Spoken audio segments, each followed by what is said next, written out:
अच्छा एक बात बताइए, शुरू में पूछ देता हूँ मैं इसको कि इतने कंटेंट बना रहे हैं, इतने सवाल इस तरह के आते हैं जिसकी कंसल्टेंसी लेकर भी आप पैसा लेकर के भी आप उसका जवाब देते हैं, तो कभी आपके क्लाइंट ये नहीं कहते कि आप तो वीडियो में सब कुछ फ्री में बता देते हैं, मुझसे पैसा लेते हैं, लेकिन वही बात आप मुझे बाद में बता देते हैं? देखिए, जब कोई व्यक्ति हमारे पास पर्सनली आता है हाँ। कि भाई मुझे हैंड होल्डिंग चाहिए, उस टाइम पे उसको हैंड होल्डिंग मिलती है।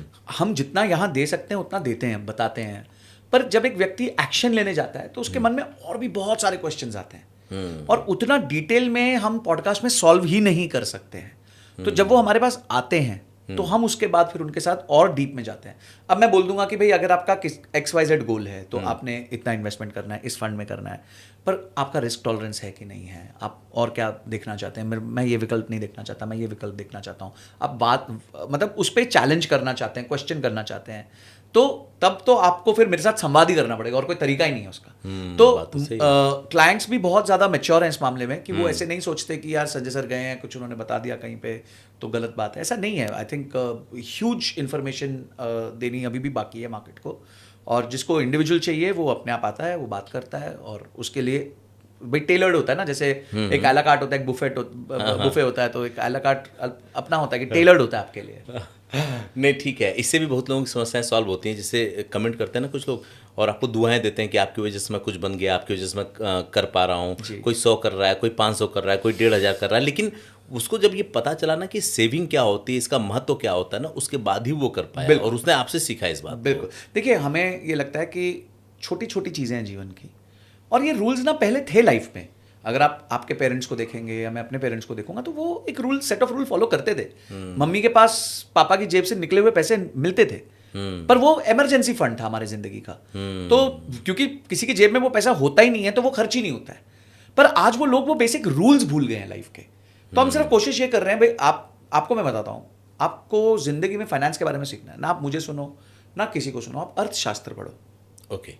अर्थशास्त्र में जिस तरीके से फाइनेंस एक्सप्लेन्ड है, आज भी कोई एक्सप्लेन नहीं कर सकता उतना अच्छे से। मैं सोचता हूँ कि कहाँ 215 BC में लिखी हुई किताब जो है, आप सोचो वो आज भी इतना रेलेवेंस होल्ड करती है कि जब आपको इन्वेस्टमेंट करना है तो कैसे करना है, इमरजेंसी फंड कैसे बनाना है, कैसे आप लोग को बहरूपियों की बात नहीं सुननी जो आके बताते हैं आपके पैसे हम दुगने चौगने 10 गुने 100 गुने कर देंगे। ये सारी बातें कौटिल्य ने, चाणक्य जी ने लिखी हुई हैं। तो हमारे शास्त्रों में ज्ञान की थोड़ी कमी है। कमी ये है कि आप ना उस ज्ञान को प्राप्त करना चाहते हो, और अगर प्राप्त करते हो तो एग्जीक्यूट नहीं करना चाहते। तो हम उसको ऐसे, जैसे आप जिस चीज़ से समझ पाओ, जिस तरीके से उसको अंडरस्टैंड कर पाओ, उस तरीके से प्रेजेंट करने की कोशिश करते हैं, ताकि आप जो है डेफिनेटली एक अच्छा उससे रिजल्ट इनकम कमा पाओ। अच्छा, आपने इसमें ना एक बात कही कि इनिशियल स्टेज की बात की, आपने शुरुआती दौर की बात की, तो एक सवाल पीछे भी आया था लोगों का, मेरे कमेंट में था कि शुरुआती दौर में जो निवेशक होता है ना, वो क्या गलती करता है जो उसको नहीं करनी चाहिए? क्या होता है कि शुरू में जिनके पास कुछ पैसा है ना, वो लगाने की होड़ में इनसे उनसे सलाह लेते हैं और जाकर कहीं भी कर देते हैं। तो वो कौन सी गलतियां हैं शुरू में जो नहीं होनी चाहिए अगर निवेश करने कोई जा रहा है तो? देखिए, सबसे पहली बात है कि गलत लोगों से टिप मत लीजिए।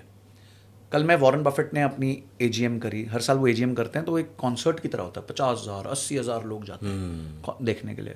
इंडिया से टॉप फंड मैनेजर्स उनकी AGM सुनने जाते हैं। तो जब उन्होंने ये बात करी कि भाई जब भी आप इन्वेस्टमेंट करते हैं तो अपना एसोसिएशन जो है वो आपकी ज़िंदगी का डायरेक्शन तय करता है। ये बात उन्होंने कही है कल AGM में। बहुत हैरान था कि बहुत समय बाद ऐसी बात उन्होंने करी, नहीं तो जनरली वो इन्वेस्टमेंट्स की बातें बहुत करते हैं, पर उन्होंने इस बार एसोसिएशन की बात करी कि आप किस, हो सकता है वो अपने पार्टनर को मिस कर रहे हैं जो उनके पार्टनर हुआ करते थे, चार्ली मंगर, उनका निधन हो गया था 1.5 साल पहले। तो वो शायद उनको मिस कर रहे होंगे या देख रहे होंगे कि मेरे को अभी तक वो एसोसिएशन उस लेवल की नहीं मिल रही है। तो अब आप सोचिए कि आप किस एसोसिएशन में। एक एसोसिएशन होगी जो आपको बोलेगी टिप लो, पैसे डाल, इधर डाल, फ्यूचर्स एंड ऑप्शन में डाल, दुगना होगा, चौगुना होगा, 6 गुना होगा, 10 गुना होगा। और एक एसोसिएशन होगी बोलेंगे नहीं, तुम्हारा गोल क्या है, क्यों निवेश कर रहे हो, कहाँ पैसा डालना चाहिए, रिटर्न्स पे मत फोकस करो, रिस्क कितना ले रहे हो, मतलब जो ऐसी बातें करेगी जो आपको लॉजिकल कंक्लूजन देगी। ऑब्वियसली देखिए, ये सुनना बड़ा मजा आता है, यार तेरे को पता है मेरे पैसे दुगने हो जाएंगे, चौगने हो जाएंगे, छठे, ये सुनने में मजा बहुत आता है, पर ये मजे तक ही सीमित रखिए। यहाँ निवेश नहीं बन सकता आपका। निवेश होता है धीरे धीरे। अभी वॉरेन बफेट ने जिंदगी भर इन्वेस्टमेंट करी तो 18-19% का रिटर्न निकाला है सालाना, पर वो रिटर्न उन्होंने निकाला 70-80 साल। तो एक छोटा सा कैपिटल भी बहुत बड़ा हो गया क्योंकि समय बहुत दे दिया। देखिए, निवेश में ना 3 फैक्टर होते हैं। ओके। आप कितना पैसा डालते हैं, वो कितना रिटर्न कमाता है, और वो कितनी देर के लिए कमाता है। अच्छा। ये 3 ही फैक्टर है। आप कितना पैसा डालते हो, वो कितना तेजी से ग्रो करता है, निवेश का रिटर्न्स क्या है, और वो कितने समय तक ग्रो करता है। इसमें तीनों चीज़ों में से 2 चीज़ें आपके हाथ में है, 1 चीज़ आपके हाथ में नहीं है। पहली चीज़ जो आपके हाथ में है वो आप पैसा कितना डाल सकते हो। बिल्कुल। दूसरी चीज़ आपके हाथ में है आप कितने समय मार्केट में रह सकते हो। ठीक है। रिटर्न्स जो है वो आपके हाथ में नहीं है। पर लोग क्या कोशिश कर रहे हैं, मैं रिटर्न्स को हाथ में ले लूँ, मैं कुछ ऐसा कर दूं कि 24%, 36%, 40% बन जाए साल का। हम कहते हैं रिटर्न्स को छोड़ भाई, वो तो अपने हाथ में है नहीं। तो क्या करो, लंबे समय के लिए बैठ जाओ, इतना लंबे समय के लिए बैठ जाओ कि कम रिटर्न्स भी हों, वो नंबर बहुत बड़ा हो जाए। तो जब तक आप ये वाली मैथ नहीं सीखोगे, आप इन्वेस्टमेंट में सबसे बड़ी गलती यही करते हो कि आप एक तो दूसरों की टिप्स सुनते हो, गलत लोगों की संगति में रहते हो, आपको ये समझ नहीं आता पैसा डाल क्यों रहे हो, किस बात के लिए डाल रहे हो, क्या पर्पज़ है। मैं कहता हूँ कि जैसे जब घर में बेटी होती थी पहले ज़माने में, तो पिताजी कहते थे मैं हर महीने 2 ग्राम सोना ले लूँगा ताकि इसकी शादी तक 25 साल की उम्र तक मेरे पास इतना सोना हो जाए, ठीक है। या फिर वो बोलते थे चलो एक प्लॉट ले लेते हैं, ये प्लॉट लेंगे तो 25 साल बाद उसको बेच देंगे, उसके तो बेच के शादी हो जाएगी। तो ये क्या है, ये गोल बेस्ड इन्वेस्टिंग है। लेकिन एक बात है ना कि जो भी जाता है ना इस इन्वेस्ट करने के लिए, वो तो सोचता है कि हम इन्वेस्ट कर रहे हैं पैसा कमाने के लिए, पैसा बनाने के लिए। कभी ये नहीं कोई सोचता घर खरीदने के लिए, घर खरीदने के लिए तो वो लोन लेने के लिए सोचते हैं, वो EMI के लिए सोचते हैं। लेकिन मुझे ऐसा कोई व्यक्ति नहीं मिला जो ये बोले कि मैं इसमें पैसा डाल रहा हूँ अपना ये सपना पूरा करने के लिए। वो कहता है कि मैं पैसा डाल रहा हूँ 10 गुना रिटर्न के लिए, 20 गुना रिटर्न के लिए, 5 गुना रिटर्न के लिए। वो इस मानसिकता से पैसा डालता है इसमें। बिल्कुल सही कह रहे हैं। तो यही तो प्रॉब्लम है, आपको पैसा डालना है गोल के लिए। ओके।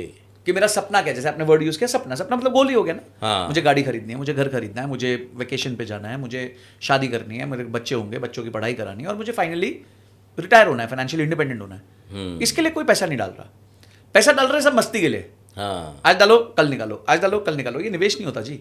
निवेश होता है जब आप किसी चीज के साथ टिके रहते हो। कहते हैं ना रिश्तों में निवेश करना पड़ता है। हाँ। इसका मतलब क्या हुआ, लंबे टाइम तक रिश्ते निभाने पड़ते हैं, जहां पे रिश्तों में खटास भी आती है, नाराजगियां भी होती हैं, प्रेम भी होता है, सब कुछ होता है, पर आप रिश्ते में बने रहते हो ना। और लंबे रिश्ते कौन से चलते हैं पता है, जिनमें अपेक्षाएं कम होती हैं।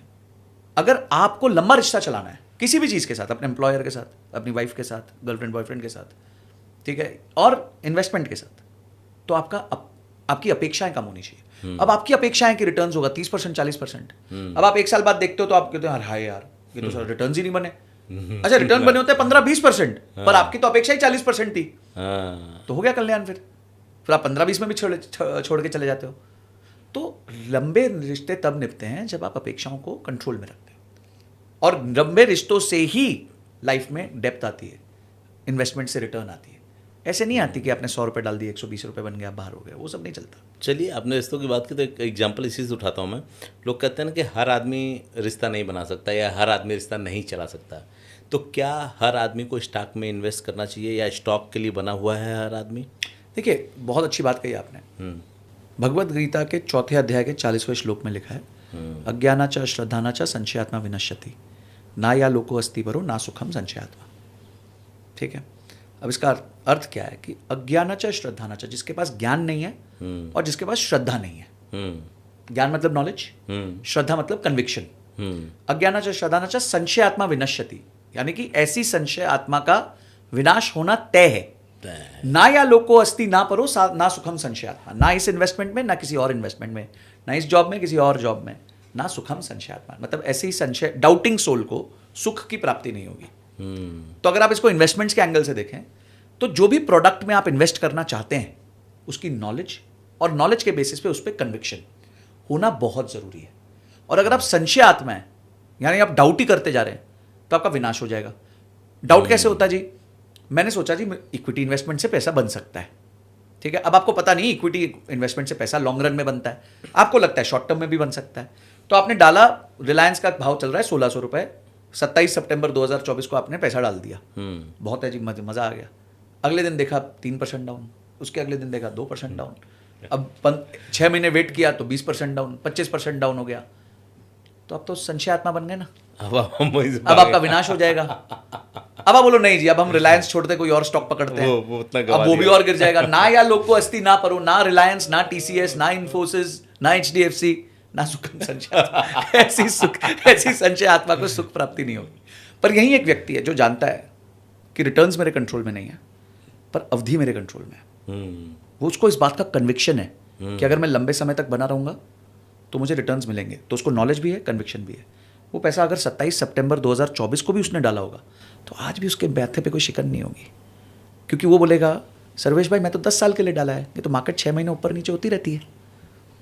और ये हम हैं क्योंकि हमें नॉलेज है और हमें कन्विक्शन है, और यही हम मार्केट को देना चाहते हैं। अब आपको मैं क्लासिक एग्जाम्पल बताता हूँ। 7 अप्रैल 2025, अभी कुछ दिन पहले की बात है, डोनाल्ड ट्रंप का वो सर्कस चल रहा था, वो वाला टैरिफ वॉर वाला। तो उन्होंने एक फाइनल अनाउंसमेंट करी जब उन्होंने फाइनल टैरिफ रेट्स दिखा दिए। उसके बाद मार्केट एक दिन में 3.5 या 4.5 हज़ार पॉइंट क्रैश करी थी। वो अगले ही दिन की बात है। 7 अप्रैल का दिन, मुझे आज भी याद है। क्यों याद है? मैं वृंदावन जा रहा था, अनिरुद्ध आचार्य जी के साथ मेरी प्रश्नोत्तरी थी। तो हम रास्ते में थे, वृंदावन पहुंच रहे थे, तो हमारा एक नियम है 3:15 बजे हम अपनी मार्केट्स खोलते हैं। ओके। और जो गिरा होता है वो खरीद लेते हैं। ठीक है। हमारी 7-8 ETF जैसे हम कहते हैं वो हमने रखी हुई हैं, वो जो गिरी होगी वो हम खरीद लेते हैं। चढ़ी हुई को नहीं खरीदते, चढ़ी हुई को बेचते भी नहीं, खरीदते भी नहीं, कुछ नहीं करते। जो गिरा हुआ है उसको खरीद लेते हैं। ठीक है। अब उस दिन तो सब कुछ ही गिरा हुआ है। जितना चाहो जो सब कुछ ही गिरा हुआ है। अब हमारे रूल के हिसाब से जी हमारे को इतने रुपए चाहिए, हमारा रूल है, इतना गिरा तो इतना खरीदना है, इतना गिरा तो इतना खरीदना है। अब तो सब गिरा हुआ है और सब बहुत गिरा हुआ है, तो यानी आज तो बहुत पैसे डालने पड़ेंगे। डालने पड़ेंगे ना, तो जरूरत है। तो जी कोई नहीं, हमारा कन्विक्शन पूरा है मार्केट के ऊपर। हमने अपनी एक FD तोड़ी, जो हमारा अपॉर्चुनिटी कैपिटल था, उसमें उठा के पैसे यहाँ डाल दिए। अच्छा, FD तोड़ के डाल दिया आपने? अच्छा, क्योंकि आपको तो पता है स्क्वायर एंड शॉर्ट निकाल के लेके आएंगे। 10 साल की बात है हमारे को, तो 10-15 साल से नीचे बात ही नहीं करते, समझ नहीं आता अपने को। तो आज जो पॉइंट पे मैंने खरीदा था 7 अप्रैल, आज हम जब वार्तालाप कर रहे हैं 7 मई हुई नहीं है आज, अभी नहीं, एक महीना नहीं हुआ है, वो सारे 15% ऊपर है। अच्छा, तो क्या मैं भगवान हूँ? नहीं, मैं भगवान नहीं। मैं नियम के हिसाब से निवेश करता हूँ। मेरा नियम है रोज 3:15 बजे मार्केट को देखना है, और मेरी एक सिलेक्टेड लिस्ट है, उस लिस्ट में से जो जितना गिरा होता है उसमें मैं निवेश करता हूँ। उसमें गोल्ड भी है, उसमें सिल्वर भी है, उसमें ETF है, उसमें निफ्टी है, उसमें बहुत कुछ है, उसमें इंटरनेशनल इन्वेस्टमेंट्स भी हैं। 7-8 का बास्केट है मेरा, 7-8 चीज़ों का बास्केट है। ये मेरा बास्केट है, मेरे को 10 साल यही काम करना है। 10 साल बाद मेरे पास इतने यूनिट्स हो जाएंगे कि मैं अपने आप अमीर बन जाऊंगा। तो मेरे को क्या चाहिए था? पेशेंस ही तो चाहिए, और क्या चाहिए? बिल्कुल सही बात है। तो ये, अब उस दिन अगर मुझसे किसी ने पूछा होता कि संजय सर क्या ये बॉटम है मार्केट का, मेरे को जवाब नहीं है। क्या मार्केट इससे बहुत उछलेगी या बहुत गिरेगी? मेरे पास जवाब नहीं है। और मैं आपको भगवान कसम एक बात कह रहा हूँ, जो बंदा टीवी पे आके भी बोल के जाते हैं ना कि भाई मार्केट्स ऊपर होंगी, नीचे होंगी, ऐसे हो जाएगा, वैसे हो जाएगा, सारे झूठे हैं। किसी को कुछ नहीं पता। किसी को कुछ नहीं पता। वो सिर्फ विश्लेषण करने आते हैं, विश्लेषण करते हैं, फिर अगले दिन इस बात का विश्लेषण करते हैं कि वो गलत क्यों है। पिछले दिन विश्लेषण करके कहते जी मार्केट और गिरेगी, अगले दिन देखा मार्केट 4% ऊपर है, तो वो अब रीजंस ढूंढेंगे कि मार्केट 4% ऊपर क्यों गई, क्योंकि मैंने तो नीचे जाने के लिए बोला था मार्केट को। अरे तुम भगवान हो क्या? कोई भी हो सकते हो तुम। और इसलिए वॉरेन बफेट कहते हैं, किसी ने उनसे पूछा कि मार्केट गिरती है तो आप क्या तैयारी करते हो? अच्छा क्वेश्चन था। उन्होंने पता क्या जवाब दिया? उन्होंने कहा सर्वेश जी कि जिस तरीके से मैं रोज भाजी तरकारी खरीदता हूं उस तरीके से मैं रोज शेयर करता हूं, चाहे वो ऊपर हो चाहे वो नीचे हो, मुझे कोई फर्क नहीं पड़ता। अभी उनकी AGM में पूछा गया कि आप अपने शेयर्स के साथ क्या करोगे, जो आपके खुद के शेयर्स हैं इस कंपनी में, बर्कशायर हैथवे में। मैं बोलता है एक शेयर नहीं बेचूंगा। 94 साल का आदमी कह रहा है मैं एक शेयर नहीं बेचूंगा। यहाँ 9 साल के, 10 साल के, 15 साल के, 20 साल के लड़के लोग आज खरीद परसों बेच, आज खरीद कल बेच। अरे कैसे पैसे बनाओगे उस आदमी की तरह? फिर तुम बोलो नहीं नहीं हम तो पैसे बना ही नहीं सकते, मार्केट सट्टा है, मार्केट जुआ है। अरे तुम गधे हो, तुम मंदबुद्धि हो। जैसे आई एम सॉरी, मतलब मैं नाराजगी इस बात की है कि आप देखो जो सक्सेसफुल लोग हैं, भाई सक्सेस कैसे आती है? सक्सेसफुल लोगों को कॉपी करने से आती है। हमारा सिंपल तरीका है, भाई देख लो वॉरेन बफेट साहब क्या कर रहे हैं, हमने तो वही किया है और यहाँ बैठे हुए हैं, आज हम भी ज्ञान दे रहे हैं। पर इस बात का ज्ञान मैं कभी नहीं दे रहा कि मार्केट कितनी गिरेगी कितनी नहीं गिरेगी, क्या, वो मेरा ज्ञान नहीं है। मेरा ज्ञान सिर्फ ये, जब गिरे खरीद लो।